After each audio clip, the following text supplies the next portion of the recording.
Every single day, somebody types the exact same 3 words into Google, safe withdrawal rate. And every single day, they get told the same answer, 4%. Take out 4% of your nest egg every year, and you'll never run out of money. Here's the problem. That number is wrong for most people retiring today. Not because the math was bad back when it was invented. It wasn't. It's wrong because the world it was built for doesn't exist anymore. Now, before you assume this is just another doom and gloom video, it isn't. Because once you understand why that number moves, you're going to realize something most retirees never figure out. You might actually be able to spend more than you think, not less. Stick with me. This gets interesting. Right now, in 26, interest rates are sitting in territory we haven't seen in almost 2 decades. The 10-year Treasury has been hovering right around 4.5%. And that one fact alone changes the entire retirement math for anyone retiring this year. That's the news hook that makes this conversation matter today, not just as some dusty finance theory. Now, I'm Raymond. I've spent years untangling exactly this kind of thing for regular folks. What I'm about to show you might change how you think about your number completely. Because here's the kicker. The 4% rule was never meant to be a rule at all. It was meant to be a starting point. And somewhere along the way, an entire generation of retirees turned a starting point into a commandment carved in stone. By the end of this video, you'll know exactly why that number swings, what it likely looks like for your retirement right now. And this is the part nobody talks about. The one mindset shift that could let you spend thousands more per year without ever running dry. And trust me, that last part is going to surprise you. Let's get into it. Myth number 1. There is one magic number back. In 1994, a financial planner named Bill Bengen sat down with decades of stock and bond returns and asked a simple question. What's the highest amount someone could have pulled out every year, adjusted for inflation, without going broke? Even during the worst 30-year stretch in American history. His answer? About 4%. Groundbreaking research, genuinely useful. And also, I'll say it, it's been dead wrong to treat it like gospel for 30 years running. Here's why. Bengen's number was built entirely on the past. It assumes the next 30 years will be at least as forgiving as the worst 30 years we've already lived through. That's a reasonable floor.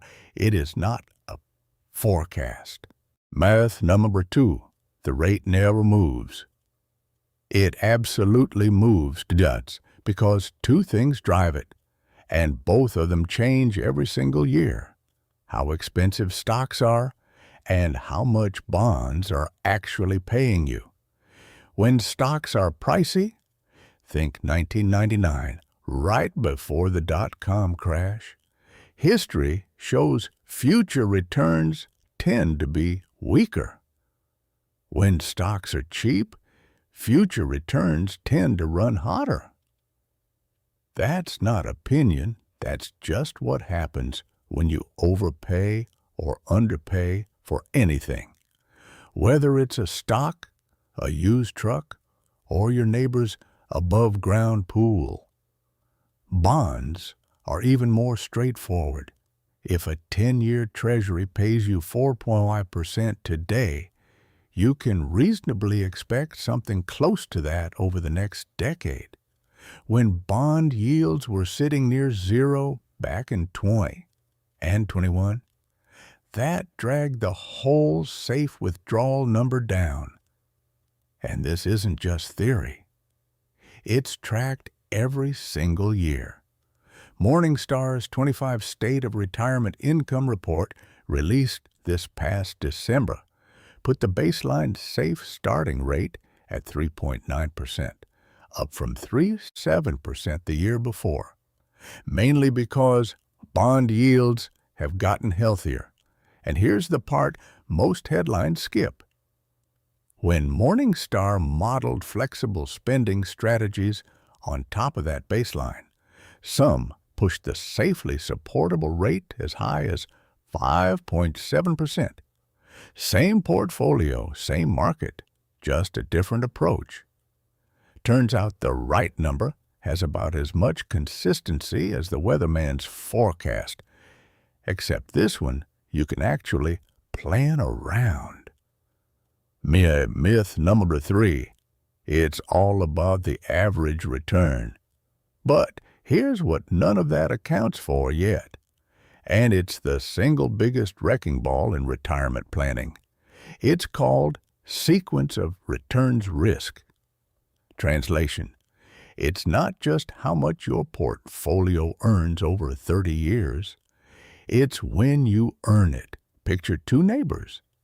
Same million-dollar nest egg, same withdrawal plan, which retires right before a strong bull market.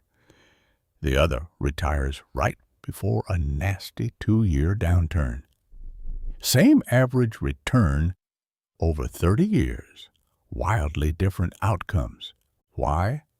Because the second retiree is selling shares at rock-bottom prices in year 2 or 3 just to pay the light bill. Those losses get locked in. There's no time left to recover before more withdrawals come due. This is exactly why the worst retirement years in U.S. history, retirees who started around 1906 and 2000, all shared one thing in common. Bad markets showed up early, right when the portfolio could least afford it. It's not about being unlucky forever. It's about being unlucky first. The market has a real sense of humor about timing, and it is never, ever on your side. Myth no 4. You can't adjust once you're retired. So, if the number isn't fixed, what do you actually do with this information? This is where most retirement content stops, and it's exactly where the real value starts. Financial researchers Jonathan Guyton and William Klinger came up with something called guardrails. The idea is refreshingly simple. If your portfolio has a strong year and grows well past target, you give yourself permission to spend a little more. If it takes a hit and drops below a certain line, you pull back. Temporarily. Not panic, not slash your whole lifestyle. Just skip this year's inflation raise, trim a little discretionary spending, maybe delay that kitchen remodel by 12 months. And that's not some grim sacrifice. Most retirees who use this approach barely notice it. What they do notice is that their plan survives. Think of it less like slamming the brakes and more like easing off the gas before the curve. Your grandkids' inheritance can wait one more year. But here's the part that flips this whole conversation on its head. Stay with me. The kicker, retirees who build in this kind of flexibility don't just survive more often. Historically, they've been able to safely spend more money overall than the rigid, never-adjust crowd. Remember that gap between 3% and 5.7%? On a $1 million portfolio, that's close to $18,000 more a year in spending power. That's a cross-country trip with the grandkids.